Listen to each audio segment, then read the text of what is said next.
Bom, vamos dar continuidade aqui ao programa.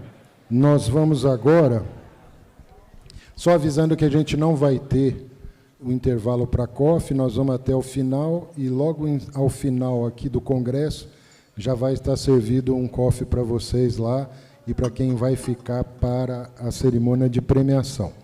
Bom, nós temos agora um painel que chama Autosserviço que Encanta, em que os profissionais que vão estar aqui trabalham em empresas que investem muito nessa questão do autosserviço.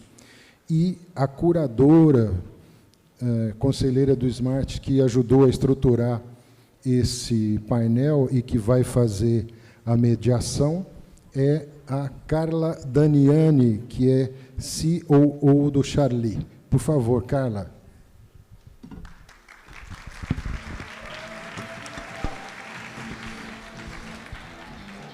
Tudo bom, Carla? Tudo beleza? Você quer chamar? Tá bom? Boa tarde, pessoal. Obrigada, Fernando. Bom, é um prazer estar aqui com vocês, só que eu vou dividir esse momento com mais 3 pessoas aqui para compartilhar histórias com a gente. Queria chamar o Wellington Damaro. Bem-vindo, Wellington. A gente não vai fazer um cumprimento, porque a gente já se viu, tá? Então, a gente podia fazer isso artisticamente, mas... Não. Queria chamar o Eric, da Contabilizei também. Eric, bem-vindo. Quer sentar? Por último, não menos importante, Marcelo Dantas, da Localiza. Bem-vindo, Marcelo. Meu conterrâneo, que mora em Minas, mas não é mineiro, né? Bem-vindos. Bom, pessoal, tenho aqui 1 hora de conversa com vocês. Eu queria fazer uma conexão antes aqui com o painel, mas só para me apresentar, acho que vocês viram aqui em alguns momentos, era para ter entrado agora, mas não deu certo. Está escrito Charlie aqui em alguns momentos, ainda não, acho que é o próximo, a gente é aqui, combinado do jeito que a gente fez. Nós somos hospedagem oficial aqui do evento. Para quem não conhece, o Charlie é uma empresa que trabalha no ramo de hotelaria, mas, só para tentar explicar, é uma empresa que trabalha com hotelaria, mas não é dona de nenhum hotel. Então, eu vou tentar fazer uma analogia. A gente tem uma grande empresa de mobilidade que também gerencia transporte de passageiros e não tem nenhum carro. Vocês devem lembrar aí qual é, né? Nós também somos parecidos. Nós trabalhamos com hotelaria sem ser dono fisicamente de nenhum hotel. Nós temos uma rede de 50 prédios espalhados em São Paulo, Porto Alegre e no Rio de Janeiro, com um modelo disruptivo que tem tudo a ver aqui com o tema, que é o autosserviço que encanta. É um modelo de autosserviço muito forte, trazido de fora do nosso país, onde o cliente tem bastante autonomia, pouco contato humano para dependência de alguma atividade. Então, ele manda todos os seus documentos e, quando ele chega, por reconhecimento facial, ele acessa o prédio, por código digital, ele acessa a porta para entrar. Então, é um modelo de hotelaria de alto padrão, onde a gente consegue oferecer um preço competitivo, porque a gente tem a tecnologia por trás nos ajudando. Então, esse é o Charlie, que eu represento hoje, e eu queria aproveitar também e deixar os meus colegas aqui se apresentarem. E, antes deles se apresentarem, fazer uma conexão com o nosso tema, né? O painel anterior, o Oswaldo começou o painel dele falando que as empresas sempre buscaram eficiência, né? E, quando se pensava em autosserviço, vou falar aqui uns 10 anos atrás, a primeira coisa que vinha na cabeça das empresas era gerar eficiência. Se a gente pensar um pouquinho, nunca se pensou na experiência do cliente, na concepção do autosserviço quando ele nasceu. Era sempre pensando: o meu call center é grande, meu atendimento tem milhares de pessoas, eu não posso ter. Era esse o propósito, era esse o mobilizador para que as empresas buscassem algum tipo.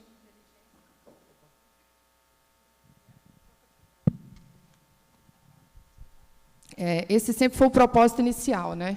E hoje a gente está aqui discutindo um painel que chama o autosserviço que encanta, mostrar para a gente que isso não funciona mais. O autosserviço, vou fazer um plágio aqui, né? O autosserviço que funciona, por si só, ele é uma instituição falida. Porque só funcionar, entregar para o cliente no final o que ele pediu, mas não se preocupar com o meio com que isso aconteceu, ou não desejar que o seu cliente também suspire, que o cliente tenha uma experiência memorável ao final de um autosserviço, isso não é o que vai tornar as empresas com atendimento diferenciado. inegável que esse caminho não tem volta de autosserviço, a gente quer as coisas na palma da mão, mas acho que a discussão de hoje, com o que a gente aprendeu nessa última década em desenvolver autosserviços não basta só funcionar, tem que encantar. Porque se não encantar, ele vai pensar 2 vezes se ele vai utilizar, porque ele ainda quer suspirar no final. E tem jeito, tá, gente? Dá para a gente humanizar a automatização. Quem diria, né? A gente sempre falando que a gente quer automatizar, hoje a gente quer humanizar. E eu acho que é um pouco disso que a gente vai falar aqui. Cada uma dessas empresas que estão aqui tem um viés completamente diferente de utilização do autosserviço. Acho que a nossa intenção é que a gente possa contribuir com vocês e mostrar que é possível fazer adaptado à sua realidade. Eu sei que a gente está acostumado a ir em painéis que a gente só fala de altas tecnologias, altos investimentos, fornecedores que são referência no mercado, e isso não é a realidade de todo mundo. Provavelmente, alguns de vocês estão em empresas que estão começando e que ainda não estão nesse estágio de investimento. Só que a gente hoje quer compartilhar com vocês que dá para fazer do simples ao mais complexo. Então, queria deixar agora os nossos convidados se apresentarem. O Marcelo, fica à vontade em se apresentar, e eu já vou aproveitar a apresentação de vocês para que vocês expliquem para o público o porquê que são vocês que estão aqui hoje para falar desse tema, que, obviamente, eles têm um ponto de muita referência. Então, acho que só para que eles conectem, porque eu imagino que vocês conheçam as 3 empresas, mas do que a gente está falando? Qual que é o ponto de autosserviço que fez com que eles estivessem aqui hoje para compartilhar uma boa experiência? Então, vocês podem ficar à vontade já dessa introdução. Pode começar, Marcelo? Aqui não tem só eu de mulher, então vou seguir a fila mesmo. Tá bom. E adorei o que o Oswaldo fez, tá? Não sei se o Oswaldo está aqui, mas as mulheres se sentiram importantes quando ele deixou o Ladies First aqui. Foi bem bacana. Tá bom. Obrigado, Carla. Boa tarde a todos. Eu sou Marcelo Dantas, estou na Localiza há 4 anos. Sou diretor de segmentos e produtos.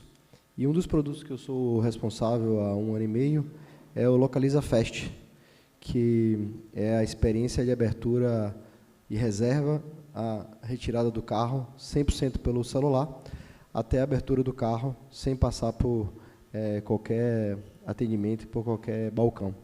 Então, a gente tem visto uma evolução muito grande nos últimos 15 meses desse produto, né, dessa experiência digital.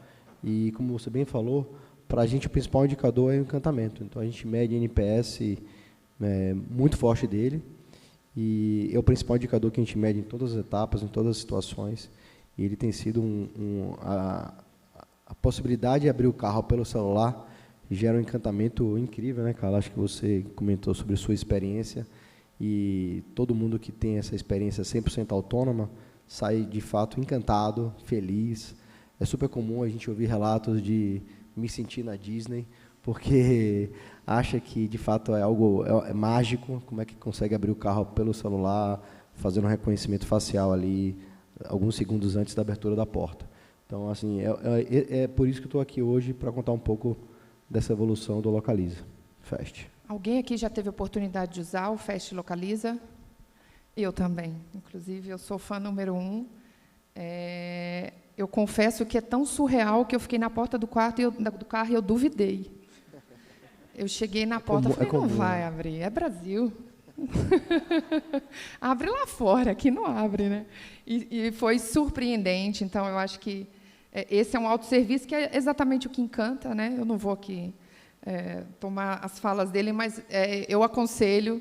Não, é uma propaganda de algo que funciona, não estou recebendo nada por isso, tá? Inclusive, se você quiser, a gente conversa depois, mas por enquanto não. Mas pode trocar a prática de fraude, como a gente falou depois, né? Mas eu acho que toda experiência que é disruptiva, a gente merece conhecer, né? Então, eu acho que foge do padrão, recomendo, e a gente vai falar mais um pouquinho disso. O Eric também aqui da Contabilizei, sou cliente aqui de todo mundo, mas quem não conhece também, acho que vai aprender um pouquinho, é outra disrupção de retirar a burocracia de algo que nós, como os consumidores, nem entendemos o que estamos fazendo, né? Vai, Eric, conta para a gente aí o segredo da Contabilizei. Obrigado, Carla, obrigado pelo convite. Enfim, a Miriam também, obrigado mais uma vez pelo convite. É muito bom quando a gente pode vir bater papo com as pessoas que a gente convive há tantos anos, falando tanto de experiência. Às vezes, pessoas que literalmente trabalhamos lado a lado e, de repente, nos caminhos da vida, a gente vai ser mundo pequeno. Bem pequeno. Prazer a todos estar aqui. Boa tarde para todo mundo. Meu nome é Eric. Hoje eu sou o atual responsável por toda a área de suporte a clientes da Contabilizei. A Contabilizei, que eu acho que o motivo de estarmos aqui é um pouco disso. A Contabilizei, na verdade, para quem já passou pela experiência de ter a própria empresa, de ter um CNPJ, ou pretende passar, ou foi pesquisar sobre isso, deve ter percebido quão difícil pode ser. O nosso país ele tem uma série de regras, uma série de normativos que permeiam essa necessidade de você ser uma pessoa jurídica, e daí surgiu a Contabilizei. Na verdade, ela surgiu literalmente de uma experiência difícil de você gerir uma empresa e todas as oportunidades que você pode ter na medida que a gente conseguisse desburocratizar efetivamente esse processo. Então, hoje a Contabilizei tem uma atuação desde a abertura da empresa, toda a parte de gestão das suas obrigações, impostos, notas, tem soluções bancárias, a gente já tem solução integrada também com seguro de vida, plano de saúde. Então, a gente consegue hoje agregar uma série de soluções que o micro e pequeno empreendedor hoje literalmente tem dificuldade de fazer, porque, na prática, ele está ali para fazer o negócio dele crescer. E, dadas todas essas dificuldades, a Contabilizei nasceu para tentar desburocratizar isso, tornar isso mais simples, tornar mais fácil, tornar mais rápido e deixar com que, efetivamente, a pessoa que decidiu empreender tenha tempo e foco na empresa e deixe que o resto a gente ajuda. Então, este processo, hoje, baseado na nossa plataforma, conectando um pouco com o teu discurso sobre o conceito de autosserviço, eu diria que é um conceito mais ampliado sobre o que é autosserviço e como efetivamente ele pode viver na perspectiva do cliente, não só na perspectiva da empresa. Espero que traga bons insights e ansioso também para trocar algumas ideias. Perfeito, obrigada, Eric. Nosso Wellington da Amaro, imagino que temos grandes consumidores aqui. A Amaro é uma empresa reconhecida por ter algo diferente, é desse diferente que a gente vai falar hoje. Conta um pouquinho para a gente, Wellington. Boa, obrigado, Carla. Pessoal, boa tarde. Obrigado pelo convite, Miriam, sempre um prazer estar próximo. Como o Eric comentou, a gente trabalhou junto na Nextel. Deixa eu contar aqui uma fofoca, isso aí faz mais de 10 anos. Vai fazer aniversário de 10 anos agora em setembro. E é aquele colega de trabalho que, sabe quando você começa na empresa e você está, nossa, como que é essa empresa, né? E aí sempre, não sei, nem sempre, né, às vezes, mas eu tive a sorte de que estava lá o Eric e no meu primeiro dia ali, na hora do almoço, me levou para almoçar, conhecer ali a região ali. Employee Experience, não foi? Employee Experience. Então, é assim? E estamos aí há 10 anos, né, Eric? Então, super legal. Gente, então, sou Wellington, trabalho na Amaro. Quem aqui, tem muitas mulheres na audiência, vocês conhecem a Amaro? Já compraram na Amaro? Opa, legal, boa. A gente fala que a Amaro é um destino, a Amaro é uma loja, a Amaro é um marketplace, né, onde a mulher vai encontrar produtos de moda, beleza e casa. Né? A Amaro começou como uma marca nativa digital, que vendia produtos da marca Amaro, e essas nativas digitais focavam muito em desintermediar a cadeia de produção, para ter produtos chegando para as pessoas de uma maneira mais fácil e com um preço que pudesse ser mais acessível em comparação ali com as empresas mais tradicionais. Né? Para apoiar isso, né, se ela nasceu digital, ela nasce com uma abordagem de autosserviço muito forte, acho que por isso que a Amaro combina também com esse nosso papo, né, Carla? A cliente está ali usando o aplicativo da Amaro no iPhone, no Android ou no site e está ali vendo as fotos, vendo os comentários das outras clientes que já compraram, colocando o peso dela, a altura, para a gente indicar o tamanho mais fácil ali, não mais fácil, né, o tamanho que combina mais ali com o tamanho dela, para que ela compre tendo menos chances de precisar fazer uma devolução depois. Depois a gente ajuda ela a monitorar quando vai chegar esse pedido, e aí a gente agora já é super fera, todos nós, né, de e-commerce. Mas há 10 anos atrás, muita coisa que a Amaro fez, de uma entrega super rápida, em 2 horas, tudo isso era muito novo, e a Amaro foi se tornando essa referência em e-commerce. Nossos aplicativos nas lojas de aplicativo ali são super bem avaliados. Então, o nosso papel tem sido hoje de manter muito esse legado que a gente pôde construir, continuar se diferenciando, entender agora como que novas tecnologias a gente vai incorporar no negócio de uma maneira sustentável, né, e que faça sentido. E a gente está abrindo a Amaro agora para mais lojas venderem dentro do nosso ecossistema, via realmente marketplace. Então, é muito legal que esses parceiros estão vendo valor nisso.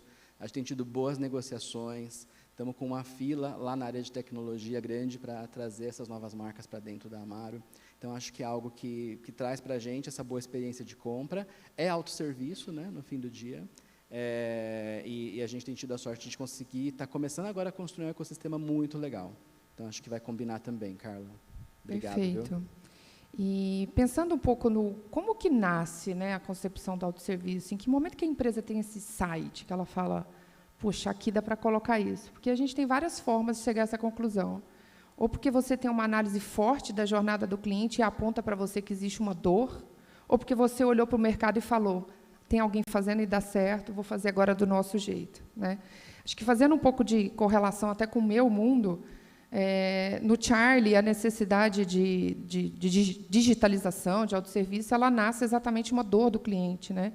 A gente, quando vai se hospedar, tem um momentinho que a gente fala, vou chegar no pico do check-in, meu Deus, todo mundo sai no mesmo horário, vai estar uma fila enorme, né? É uma dor. Então, o Charlie ele tenta minimizar essa dor, onde ele antecipa tudo isso. Então, você faz isso digitalmente e, na hora de ir embora, você aperta um botão no seu celular. Foi um foco na dor, né? O que hoje prejudica a experiência do cliente. Mas também teve um toque de olhar para o mercado. Nesse caso, não foi o mercado brasileiro, foi o mercado de fora, onde isso funciona muito bem. Mas a gente está sempre sendo provocados, ou por quem está de fora, ou pelo nosso cliente que está gritando na nossa frente, né? E como que foi? Acho que a Localiza é uma marca de muito orgulho para o Brasil, é uma marca que todo mundo pensa em primeiro lugar quando a gente pensa em uma locação de veículo. E eu imagino que para você a pressão é maior ainda de continuar, né? Porque mais difícil do que se tornar líder é se manter lá. E como que nasceu esse insight do Fast Localiza, que é tão disruptivo no modelo que vocês trabalham? Não, perfeito.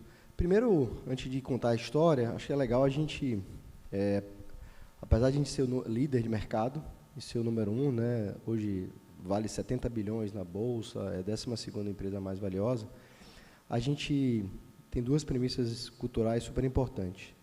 A gente não faz questão de ser o first mover, que é o primeiro a inovar. A gente, por outro lado, a gente faz questão de ser o melhor.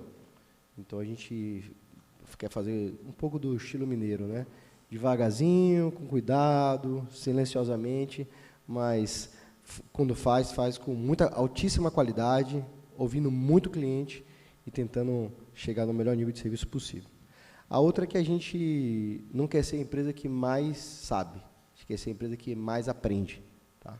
Então, acho que essas duas premissas torneiam muito o nosso espírito de inovação, porque a gente está aqui sempre disposto a aprender e ter humildade para isso.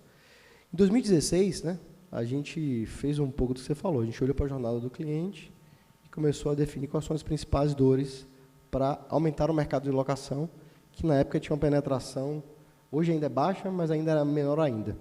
E a principal dor, a primeira era preço. E a gente, naquela época, não queria abrir mão de preço. A segunda, era um pouco do que o seu ramo também sofre, tempo de retirada do carro. E aí a gente falou, poxa, essa é uma dor muito forte, que foi unânime depois de preço, e que a gente falou, como é que a gente resolve? Na época eu nem estava na Localiza, mas um time foi para a Europa e para os Estados Unidos, e a gente viu dois cases que foram os mais marcantes, que foi da Sixt e foi da Avis, que tinham duas soluções integradas, implantadas, de retirada abertura do carro pelo celular. E a gente, só que é uma tecnologia proprietária das duas empresas, a gente buscou fornecedor em alguns lugares do mundo, no Canadá, Israel e acho que foi Finlândia, e a gente pegou do Canadá e de Israel, trouxe essa tecnologia para o Brasil. Essa foi um aprendizado, porque ela, por não ter sido proprietária, não permitiu que a gente escalasse na velocidade que a gente queria. E a gente definiu, lá em 2017, foi quando nasceu os primeiros clientes do Localiza Fast. E a experiência, desde então, tem sido incrível. Qual foi o aprendizado que a gente pode até explorar depois, né, mais tarde na conversa? A gente levou muito tempo para conseguir escalar. Então, a gente só conseguiu, desde 2017 até 2022, a gente ficou quase 5 anos aí, com um volume de experiência Fast bem baixo, e com baixa capacidade de poder escalar por uma questão de fornecimento, de primarização e outros temas. E a gente, desde o ano passado, começou a escalar e tem sido uma jornada incrível, que a gente usa muito o case da Amazon de como olhar do cliente para trás, para poder aprender com o cliente, né, usando live sessions, que a gente grava a jornada do cliente no app, no site, principalmente no app, sabe exatamente onde ele tocou, sabe exatamente onde ele está errando, então, o que é que o cliente está, se está intuitivo ou não. Então, a gente usa muito isso, e a gente fala muito de construir do cliente para frente. Então, essa história começou por uma demanda, e em 2022 a gente estava assim, por um lado, foi ambíguo, né? Triste que não tinha conseguido escalar, mas feliz que não tinha nenhum concorrente de peso ainda, que tinha aproveitado o espaço para poder avançar nisso. Então, a gente tem, desde maio de 2022, a gente tem escalado exponencialmente o produto, e a gente cresceu 8 vezes o volume de locações, a gente aumentou 20 vezes o tamanho da frota com a tecnologia disponível, dobrou a quantidade de agências. Hoje, 1 em cada 20 locações, né, 5%, já tem uma experiência Fast 100% touchless, que a gente chama, que não passa pelo balcão, não tem dúvidas, flui. Já tem quase 1 para cada 10 reservas Fast, e a gente tem um NPS de retirada de 94 pontos. Então, a gente que é um NPS altíssimo, e o índice de recorrência desses clientes que usam Fast é de quase 89%, né? Então, assim, é um produto que encanta, e o cliente de novo até fica chateado quando não tem, porque a gente não tem todas as agências ainda. Fiquei um pouco na dúvida se encanta 94 pontos de NPS, né? Acho que... Mas a gente criou um outro problema, né? A gente cresceu tão rápido, e a gente hoje sofre com NPS negativo, quando ou o cliente acaba tendo algum problema porque o app dá pau, e aí o cliente aumentou o nível de exigência dele, então o NPS dele hoje é menor, ou quando ele não tem a experiência Fast disponível, por alguma limitação da loja. E aí ele também fica incomodado e ele reclama, fala, poxa, eu queria ter tirado o Fast, já me acostumei a um padrão sem filas, não queria ter passado por isso. Tá? Tem uma especificidade na atuação deles, que talvez possa ter relação com alguma de vocês, é que ele cria duas jornadas, né? Ele não substituiu um processo anterior. Na verdade, o cliente, quando ele entra, ele escolhe. Você quer ir para o digital, que no caso dele é o Fast, ou você quer ir para o modelo tradicional, né? Então, mais uma vez, o poder de decisão do cliente é do cliente, e acho que os números, né? Você comentou que 88% de quem usou volta a usar, sendo que ele tem opção. Então, algumas jornadas que a gente ainda está no modelo de implantação, porque eu imagino que o Fast é algo que não se faz do dia para a noite. Imagina implantar essa tecnologia em todos os carros que vocês têm. Mas eu acho que não foi um MVP testado pelo cliente, foi um produto que realmente funciona e que vocês vão disponibilizando à medida que vocês vão crescendo a malha de tecnologia disso, né? Então, acho que é uma prova de que está indo para o caminho certo, e provavelmente uma das suas metas deve ser expandir o Fast rapidamente, né? Porque com 94 pontos, se eu sou seu gestor, eu te dava uma meta para o mês que vem já, né? NPS pesa mais do que, durante muitas vezes no crescimento, quando a gente começou a ter algumas dores, a gente falou assim, vamos focar no NPS. Então, assim, calibra um pouco o crescimento, porque a gente não pode abdicar de deixar o NPS cair. Exato. Então, essa acho que é um pouco dessa cultura. Assim, não adianta querer crescer só por crescer, como eu falei lá atrás. Eu já não fui o primeiro, quer dizer, eu fui o primeiro nesse caso, né? A gente não é o primeiro em muitas coisas, mas enquanto a gente não conseguir crescer com qualidade, para a gente não faz sentido. Sabe? Perfeito. Está aprovado, 94%. Eric, no caso da Contabilizei, ela é uma empresa de 10 anos, né? 10 anos esse ano, está completando. E ela nasce num cenário em que, diferente de nós, o cliente não teve a opção de escolher esse produto. Ele não acordou e falou, nossa, hoje eu quero abrir uma empresa, porque eu estou com vontade. Assim como ele vai viajar comigo, vai alugar o carro com você, ou vai comprar uma roupa no site da Amaro. Ele está sendo obrigado a fazer isso, né?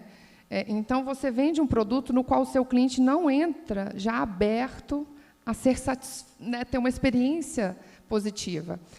Como é que foi para vocês mudar o jogo durante uma jornada, onde você pega alguém que está lá olhando para a sua plataforma e falando, meu Deus, para que eu tenho que fazer isso? Né? E a experiência final, para quem não conhece, ela é extremamente acolhedora. E eu acho que vocês tiveram um cuidado de pensar no cliente, vocês calçaram o sapato do cliente de pensar que ele não quer entender do meu processo. Ele quer entrar aqui, saber o mínimo possível, e no final ter uma mensagem de sua empresa está aberta, sua nota foi emitida. Né? Então, eu acho que foi muita empatia na jornada de vocês, e eu queria entender como é que foi a construção disso, né? De você pegar um público que você já sabe que é difícil, acho que você já sai de um NPS quase negativo, e depois, no final, você entrega uma experiência surpreendente e com otimização de tempo. Né? Então, acho que é um belo case para você contar. Realmente, é uma dinâmica um pouco diferente. Né? Quando alguém decide abrir uma empresa ou ter um CNPJ, por qualquer motivo, às vezes porque quer realmente empreender, às vezes por uma questão de relação de trabalho, às vezes por uma segunda via de renda, não importa. Existe uma série de procedimentos que você terá que passar, não tem jeito. Né? E eu acho que a gente conseguiu criar uma boa jornada conectada ponta a ponta. Então, hoje você não tem na cadeia nenhum dos pontos que lhe falte, desde as soluções de contabilidade às soluções bancárias, como eu coloquei. Hoje a gente já tem o Banco Contabilizei, então a gente tem a conta, você está integrado, você te poupa de várias das rotinas que você teria com, vamos chamar, um contador tradicional,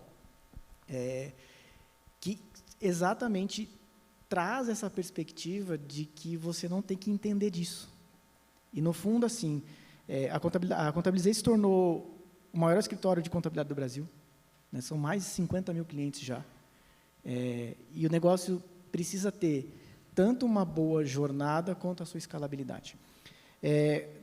Hoje, a gente já consegue fazer, desde o processo de abertura da empresa, para algumas praças, em questão de dias, você consegue ter uma empresa, a tua empresa está aberta com o CNPJ.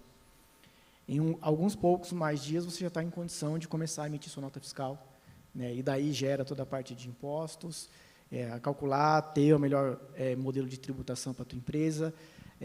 Se você tem a conta integrada, você sequer precisa fazer uma rotina de importação dos teus extratos para gerar a tua contabilidade.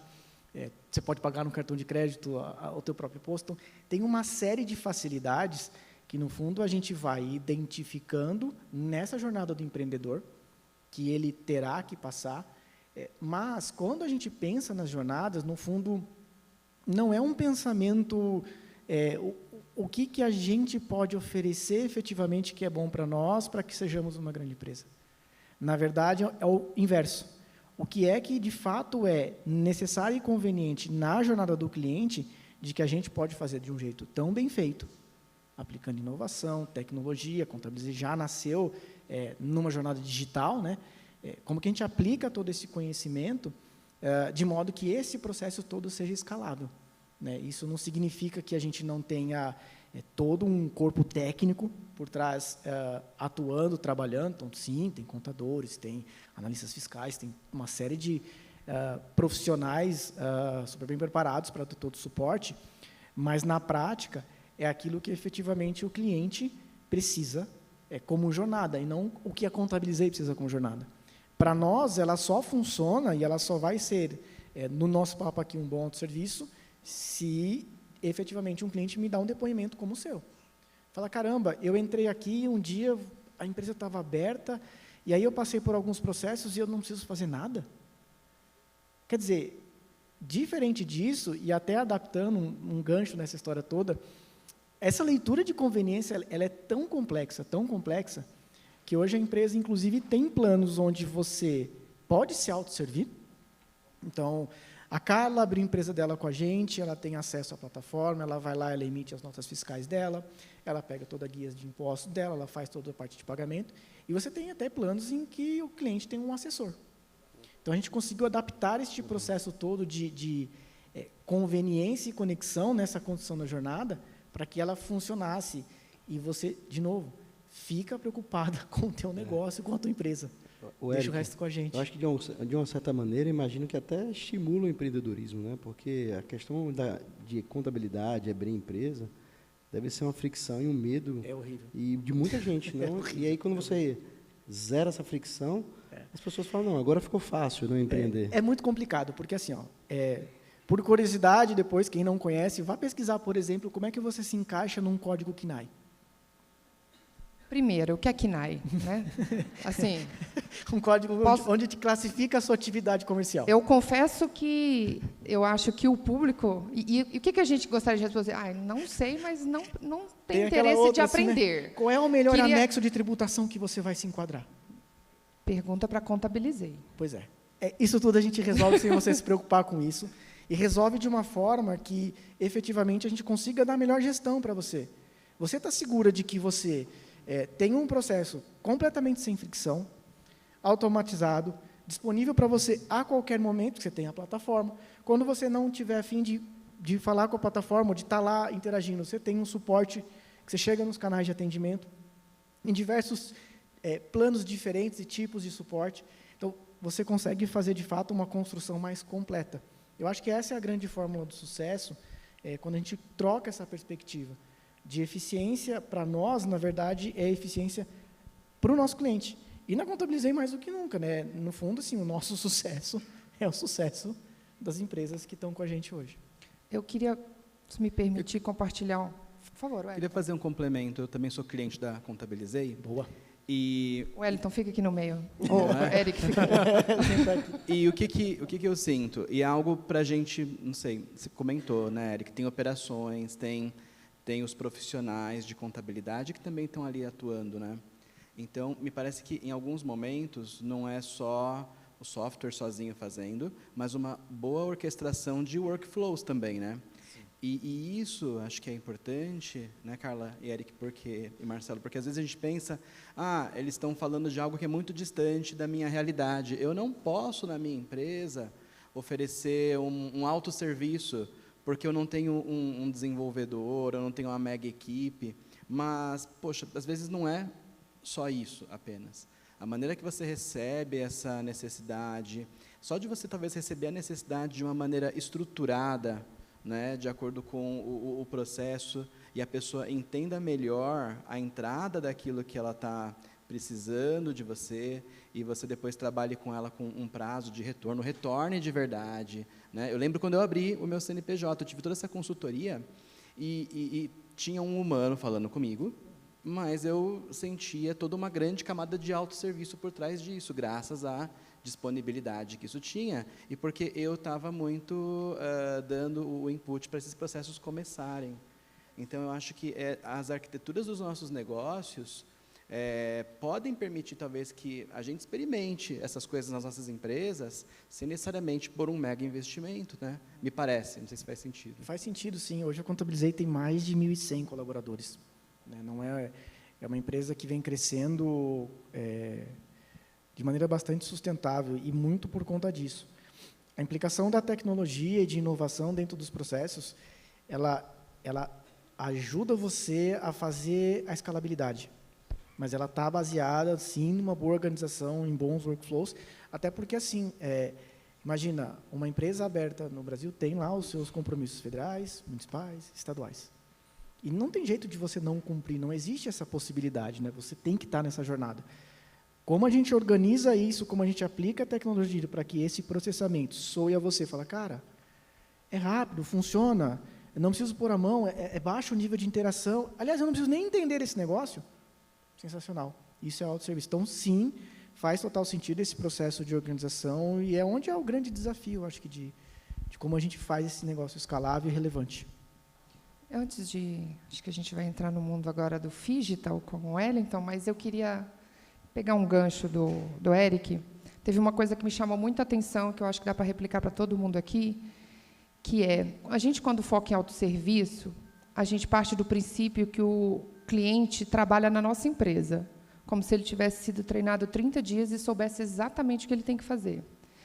E acho que a gente, quando constrói a jornada, a gente tem que tomar cuidado se existe algum momento que o cliente para e fala, será que está certo? Imagina a jornada, você entra, ou põe uma roupa no carrinho, ou põe um CNPJ, ou está colocando o tipo do carro que você quer. Durante essa jornada, tem algum momento que o cliente para e fala, será que está certo? Esse será que está certo é um momento que a sua jornada não está clara. E a gente tem o hábito de dizer que, não, mas é óbvio para quem, né? Então, eu conversei com alguns deles, e a maioria das empresas que tem um atendimento realmente de autosserviço eficiente e humanizado, ela colocou pessoas do atendimento para construir isso. E tem uma coisa muito interessante na Contabilizei, que ele se preocupou não só em dizer o que está certo, como em tranquilizar o cliente quando não tem nada a se fazer, que eu achei uma bela de uma jogada. Então, você imagina que você entra lá e você está se perguntando, tem que fazer alguma coisa esse mês?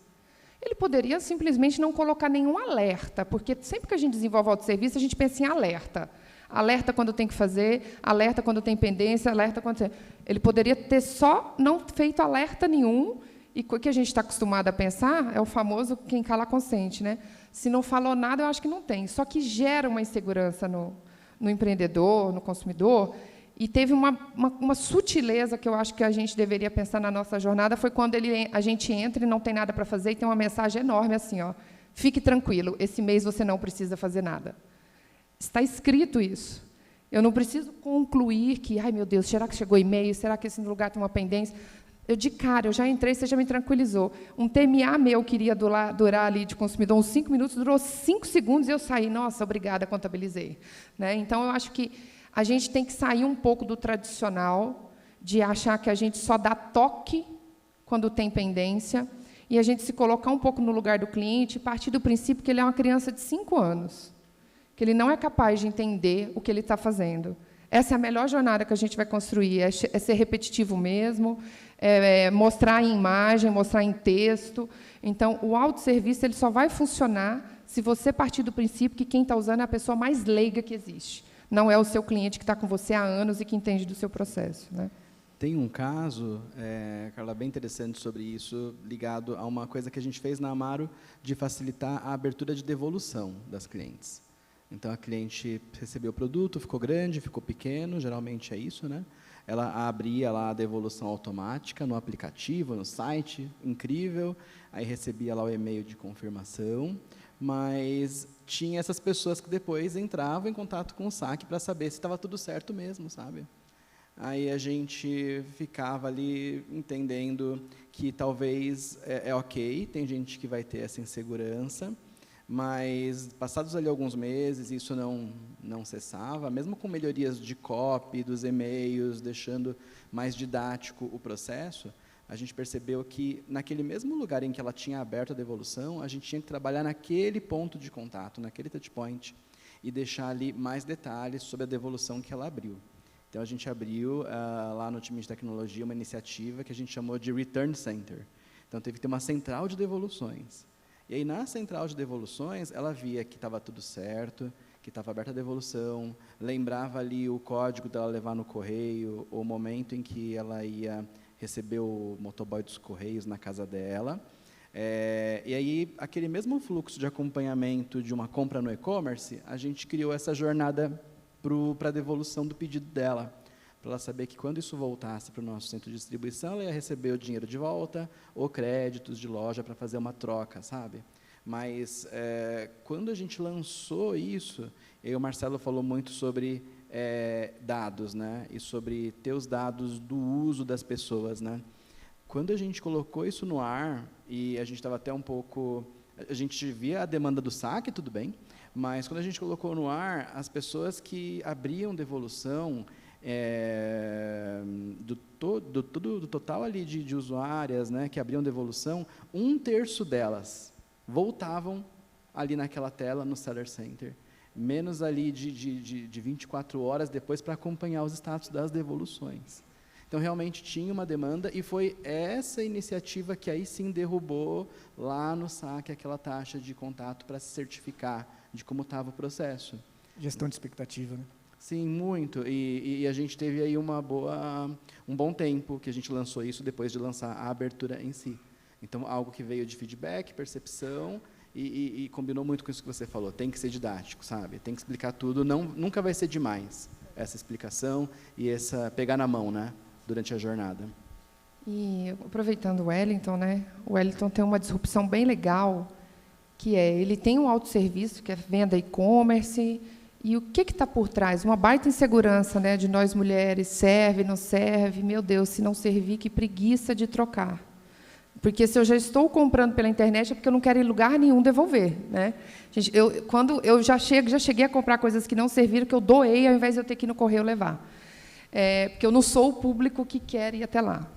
E aí tem uma coisa bacana que, para vocês não fazerem mais do mesmo, vocês perceberam essa insegurança, né? Eles estão comprando um produto que eles não conhecem muito bem, não é tangível. E aí eu acho que veio a bela sacada da Amaro de criar os guide shops, né? De criar o guide shop, a o loja. guide, que é um movimento contrário às nossas lojas tradicionais, que eram físicas e estão indo para o mundo digital. Você nasce digital e percebe assim, só no digital eu não vou estimular o meu autosserviço. Eu preciso dar um toque de físico para ele voltar e ficar comigo no digital. Né? Então, acho que essa é a principal sacada diferente da Amaro, que torna vocês diferentes. Queria que você falasse um pouco como foi essa visão e contasse aquilo um pouco do como esses físicos te impulsionam para o digital, que eu acho que é um modelo bem diferente, que nem tudo é 100% nada.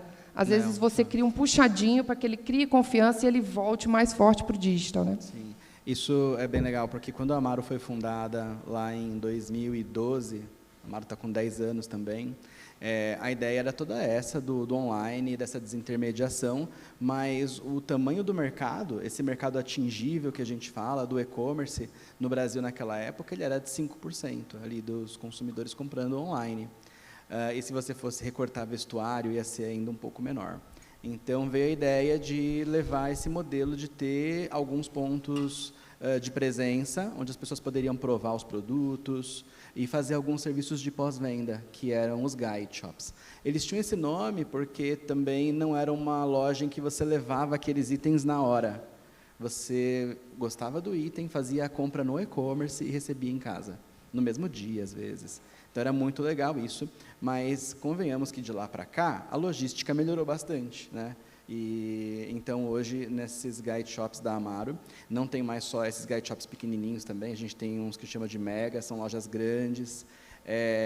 Hoje em dia, a gente leva na hora o produto, ou pode escolher lá, não, eu vou querer receber esses em casa, esse eu vou levar agora, esse eu vou mandar para algum outro lugar.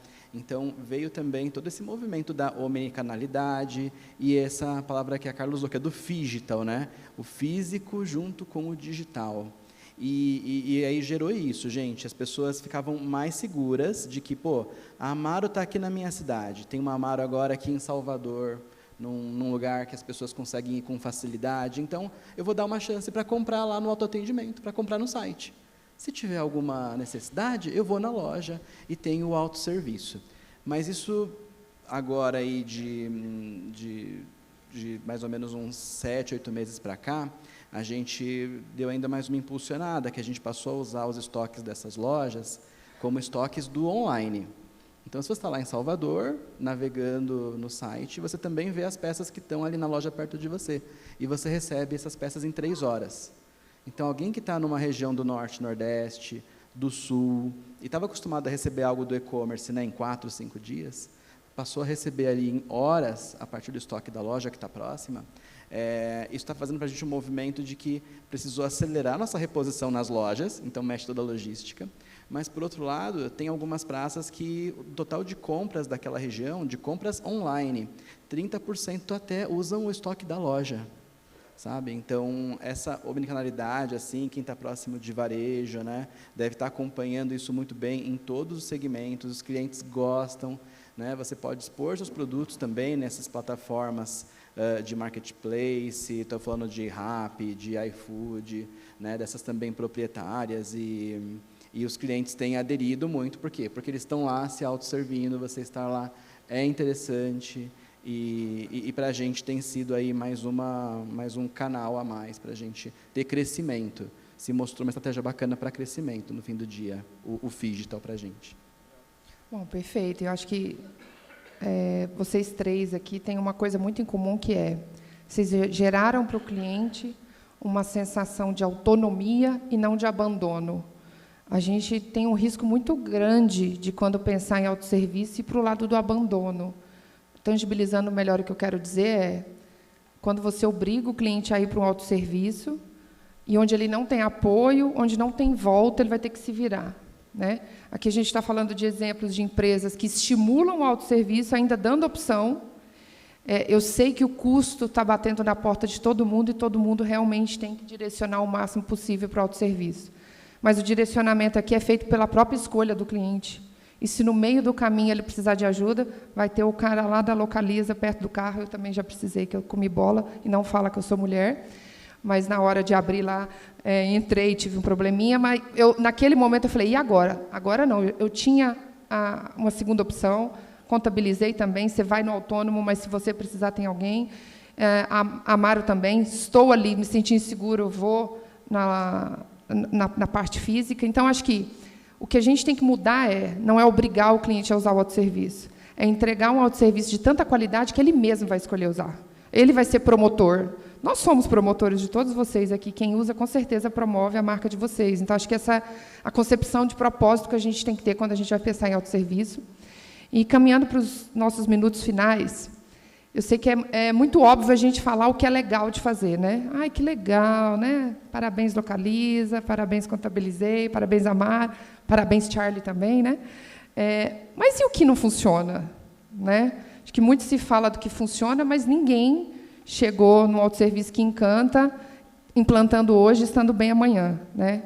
Se a gente pudesse compartilhar com as pessoas que estão vivenciando essa realidade hoje de criação de uma jornada de autosserviço, o que vocês diriam para elas não fazerem? Que foi um exemplo verídico de vocês e que, com certeza, se vocês fossem consultores de um projeto de autosserviço, vocês falariam, isso não, né? Então, acho que só para compartilhar com todo mundo aqui, se vocês puderem dar essa contribuição final. Perfeito. Acho que é um ótimo ponto, né? Acho que quem está sempre disposto a aprender com os erros. Acho que o primeiro aprendizado da Localiza é que, quando a gente definiu fazer o projeto, a gente não tinha certeza que, e se ele der certo, a gente consegue escalar? Então, em 2017, ele deu certo e a gente não conseguiu escalar.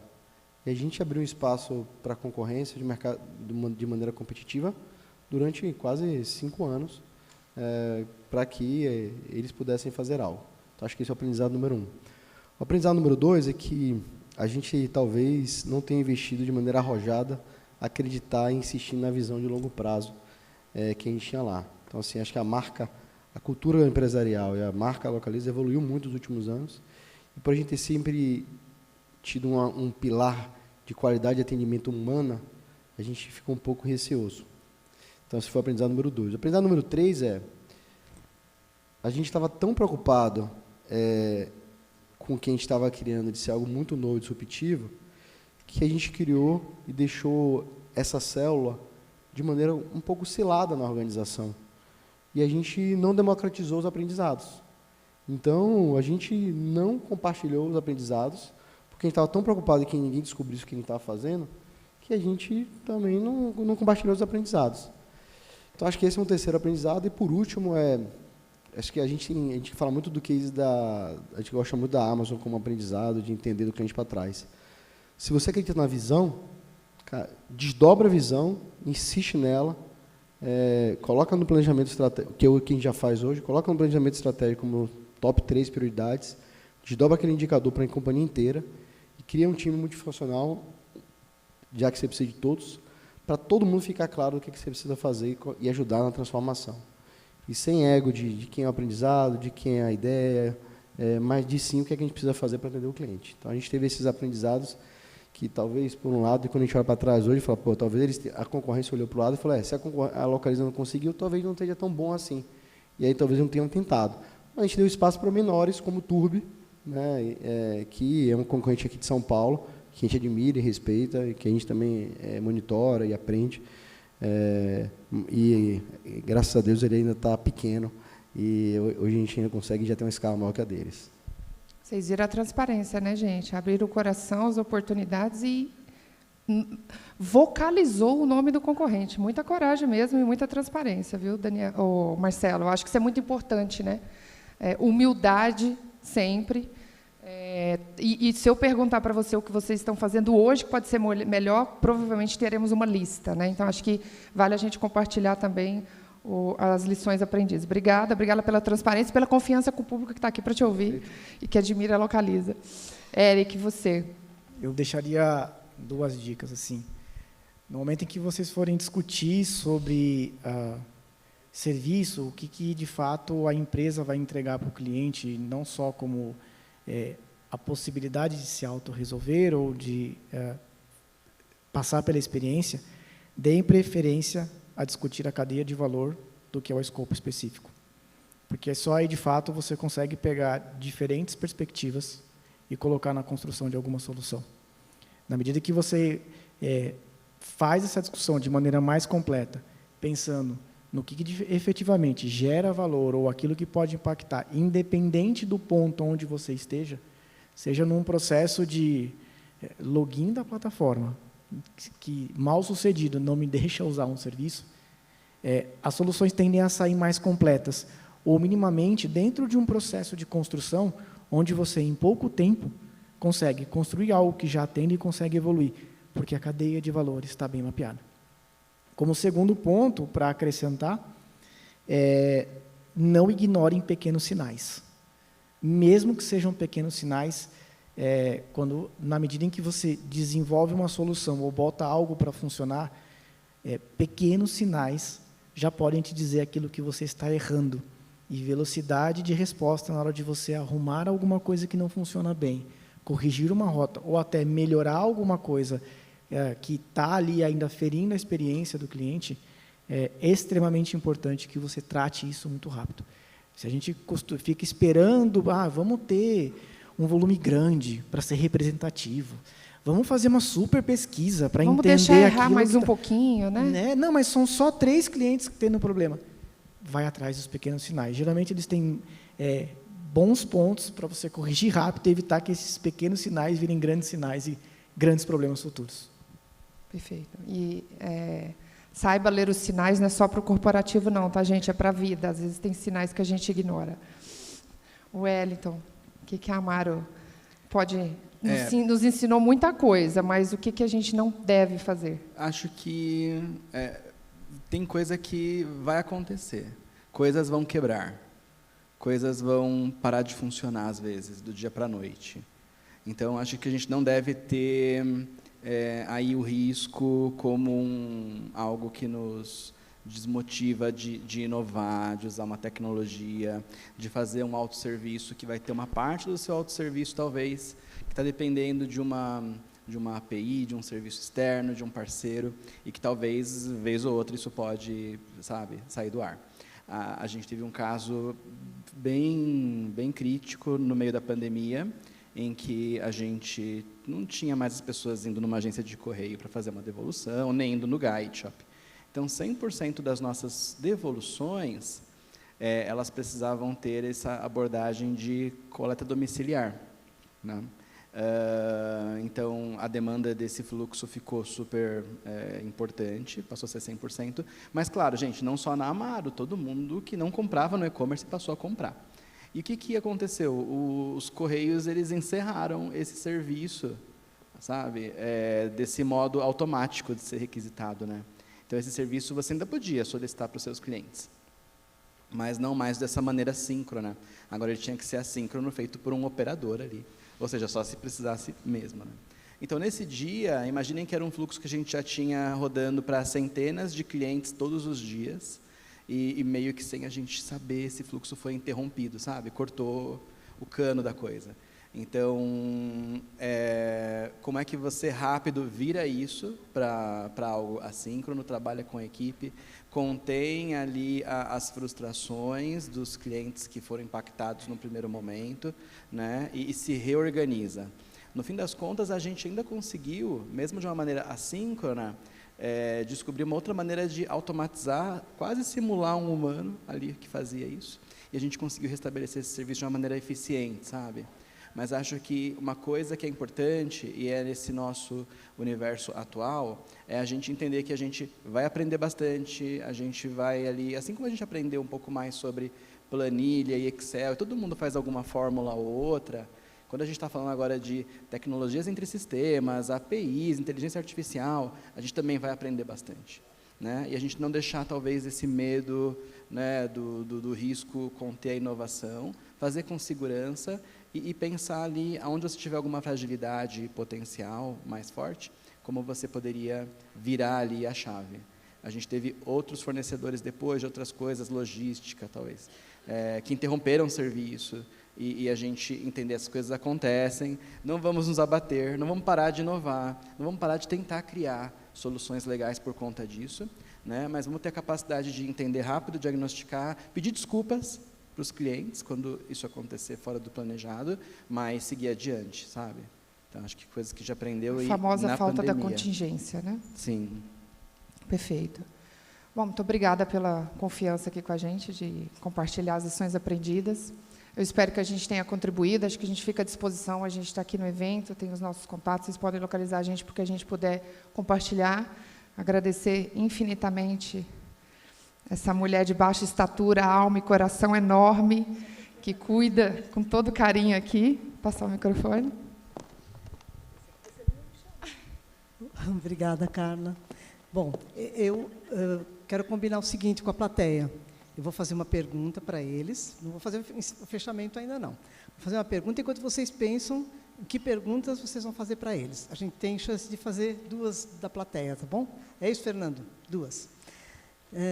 Bom, eu tive a felicidade de ter contato com os 3 fundadores, né? Você que me apresentou, fundador da Amaro, tive contato com o fundador da Contabilizei, que a gente já tentou trazê-lo aqui no Smart, mas ainda bem que o Eric veio, que bom que a gente teve a Contabilizei esse ano, e tive contato também, como eu comentei com você, Marcelo, com uma pessoa que foi meu guru corporativo durante muitos anos, com quem eu aprendi sobre marketing de relacionamento, que foi o Salim Matar. Então, eu quero saber, né, o autosserviço que é tão recente e que encanta tanto nessas marcas que estão aqui presentes, qual foi a influência do pensamento do fundador, ou do atual CEO, vocês ficam à vontade para colocar, na escalabilidade do autosserviço? Porque acho que a escala agora é o principal momento de vocês, pelo que vocês colocaram, não é? Então, vamos lá? Boa, eu vou falar um pouco dos nossos fundadores, são 2 suíços e um brasileiro, um deles o Lodovico. Quando a gente começou a criar alguns autosserviços, e foi uma escalada de criação, às vezes alguns autosserviços, e aí a gente com o nosso mindset de brasileiro, né, a gente falava, mas se a gente liberar isso para cliente, tem cliente que vai abusar de alguma coisa, ela vai ficar fazendo um monte, sei lá, para toda semana, talvez, ela usar uma roupa diferente, se a devolução for muito fácil. E ele parava assim a gente, ela falava, olha, a gente não pode prejudicar 98% das clientes, e esse número, assim, na verdade, seria maior. Menos pessoas ainda, né, abusariam do que 2%, em detrimento ali desse risco. Então, a gente não pode pensar assim, sabe? Então, acho que essa troca de culturas, né, eles estão bem abrasileirados hoje já, Miriam. Então, acho que eles já, né, pensam mais parecido com a gente hoje, mas acho que isso foi muito, eu acho que ajudou a gente a ter mais liberdade para criar esses autosserviços, monitorar riscos, né, que poderiam acontecer, mas eles falavam muito de que a gente deveria pensar em políticas da boa-fé. Sabe? Então, acho que a política da boa-fé era um negócio que, para a gente, era meio novo, a gente aprendeu com eles. Lodovico era o nosso chefe de operações, né, era a posição dele, e era muito legal, porque a gente pôde ir criando, a cliente vendo essa melhoria, o NPS subindo, e os riscos ali sob controle, no fim das contas, sabe? Políticas da boa-fé é um tema muito legal para o Smart do ano que vem. Falando um pouquinho da Contabilizei, acho que não tem como não falar da influência do Vitor nessa história toda, porque o Vitor foi o cara que sofreu. E como brilhante empreendedor que criou a Contabilizei. Então, ele foi, diria que, o primeiro a passar por uma jornada de tentar ter o próprio negócio, e ali entender que era um negócio tão complexo, que poderia ser diferente. E foi a partir daí que a Contabilizei nasceu, na forma como ela é hoje, inclusive. E aí, para a resposta, nem ficar só nessa parte, no começo da empresa, o Vitor era quem atendia os clientes. Então, a gente acaba carregando esse DNA do modelo de pensamento, né, da visão do Vitor em relação à empresa, ao ponto de que a gente tem por exemplo, um processo de monitoramento, e na medida que a gente vê que não está conseguindo resolver, sai o digital, entra o humano. A gente pula na frente para tentar resolver. Então, assim, a influência do Vitor está em tudo, na prática está em tudo. Assim, ele foi o cara que sofreu, ele foi o cara que idealizou, ele botou para funcionar, ele atendia cliente, ele vai ver as rotinas, e a gente segue esse modelo de pensamento dele até hoje. Perfeito. Bom, acho que, no caso da Localiza, o Salim, foram 4 fundadores. O Salim foi CEO por quase 40 anos, depois passou a presidência para o Eugênio Matar, que era o irmão dele, e depois, agora, mais recentemente, há 2 anos, para o Bruno. O Salim, acho que ele é um cara brilhante, né? Acho que a grande cultura da Localiza, o grande valor que a Localiza tem como marca hoje, e grande parte do segredo do sucesso, acho que a qualidade, a cultura de atendimento e de sempre surpreender. Né? Benefício da dúvida, quando se o cliente fala que o arranhão não foi dele, ou que o carro estava com aquela massa, a gente, 90% ou mais das vezes, acredita no cliente. Então, acho que isso foi um efeito. Acho que tem um efeito do Eugênio também, isso absorve e penetra em todas as camadas da cultura organizacional hoje. Então, naturalmente, o Eugênio, que era um cara mais financeiro, viu isso como positivo e olha para frente e fala como é que a gente equilibra as duas coisas, né? De crescer e escalar o autosserviço, encantando e gerando eficiência financeira. E o Bruno, natural, a gente teve a sorte também do Galó, né? Galó foi conselheiro para quem não sabe, o Galó foi o presidente da Renner durante quase 3 décadas, e ele foi conselheiro da Localiza por muito tempo. Então, ele trouxe muita dessa cultura que ele fala no livro dele, o poder do encantamento, e fala em diversas interações que empresas que crescem ajudam a encantar muito e tem que ter autonomia para encantar o cliente em todas as situações possíveis. E a gente não tinha como fazer um autosserviço diferente que não estivesse encantando acima da média. Então, a nossa premissa foi, para eu escalar o Fast, ele está encantando mais do que o meu serviço tradicional, que eu já acho que ele é de altíssima qualidade e é reconhecido por altíssima qualidade. Então, acho que o Bruno, hoje, naturalmente, como CEO, incorpora um pouco dessa cultura de 50 anos e direciona a gente para nunca esquecer, e, pelo contrário, cada vez mais fala working backwards, né? Vamos fazer de trás para frente, sempre. Não adianta fazer do escritório para a ponta, é do cliente para a matriz. Então, acho que essa é um pouco das combinações aí que a gente faz. Que legal, gente. Muito obrigada pelas respostas. E agora, quem se habilita a fazer uma pergunta? Vamos lá. O auditório está escuro, né? Por favor, alguém pode... Isso, obrigada.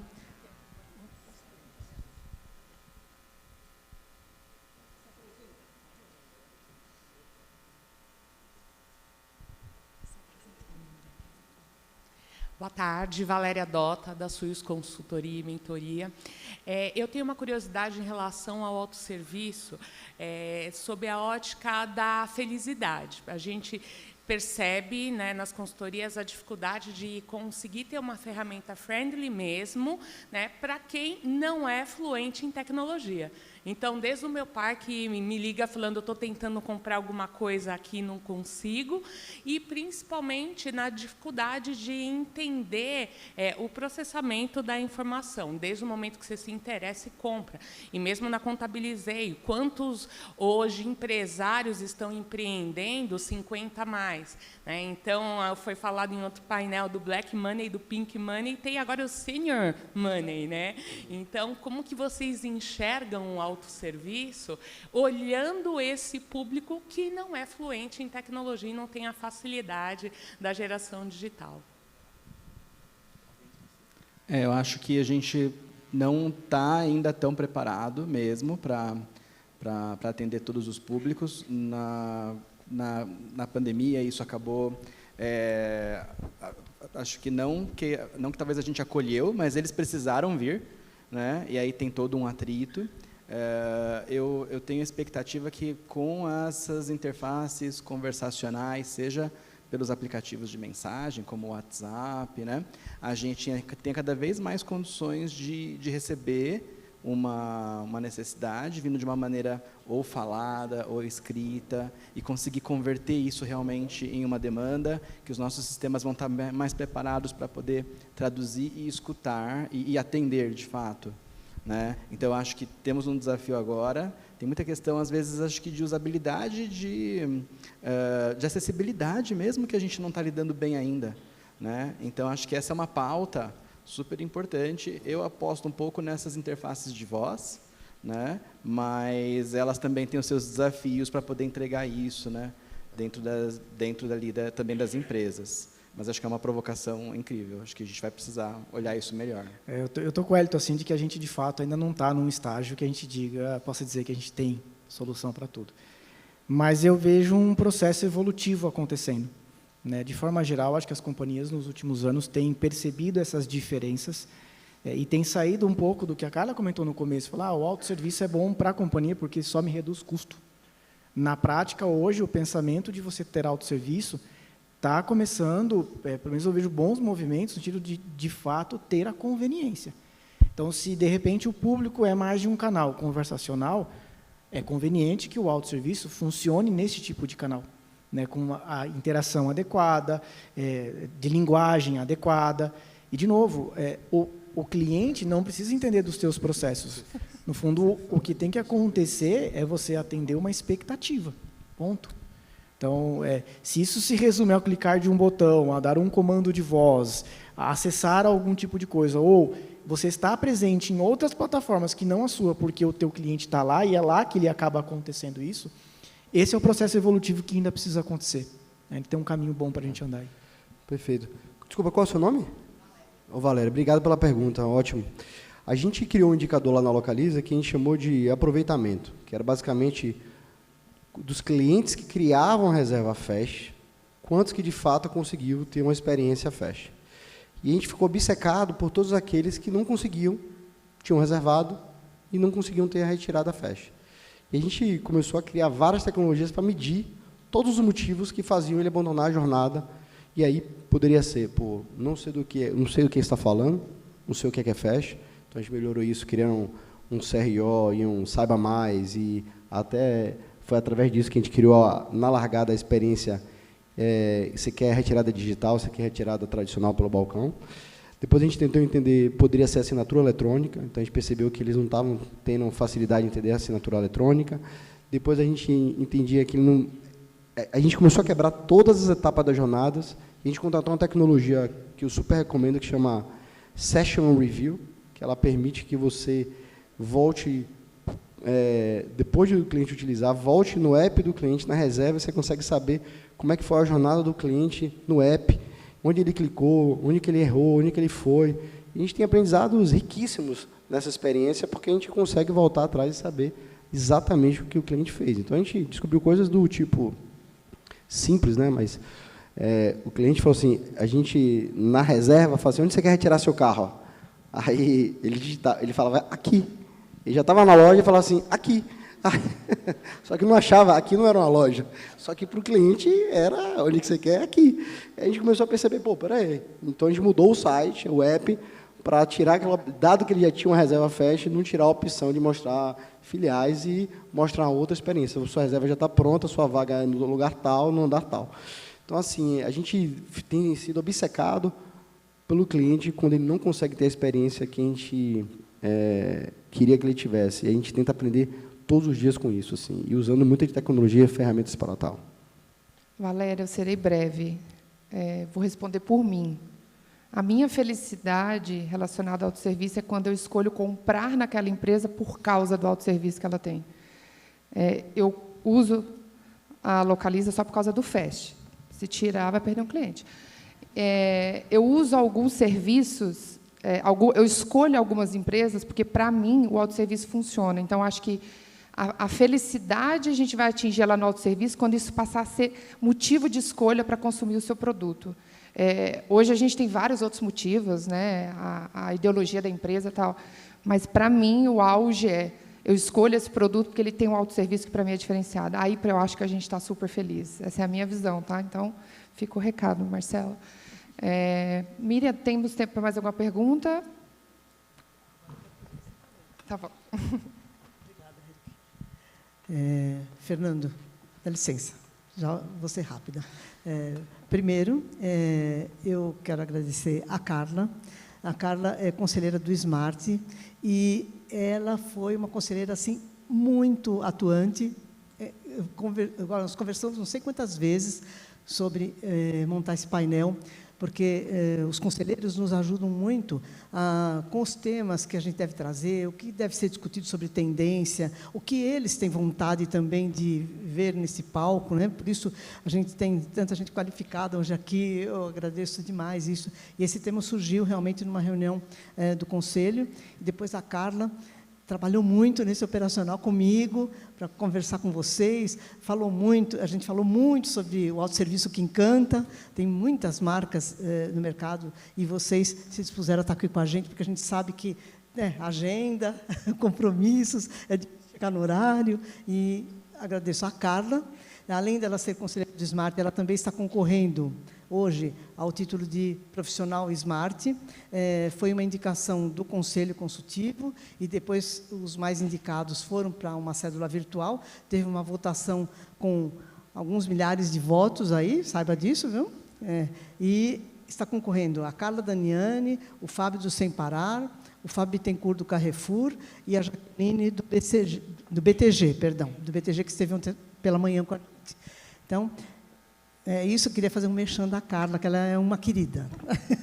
Parabéns, Carla. Tá. E aos rapazes aqui, muito bom ver vocês tão jovens e com tanto conhecimento, compartilhando aqui com a gente, com essa, dedicação, muito legal. Eu aprendi muito hoje sobre autosserviço com vocês. Obrigada. E espero vê-los aqui o ano que vem com a gente no Smart, tá? Imagina, uma salva de palmas para eles, gente.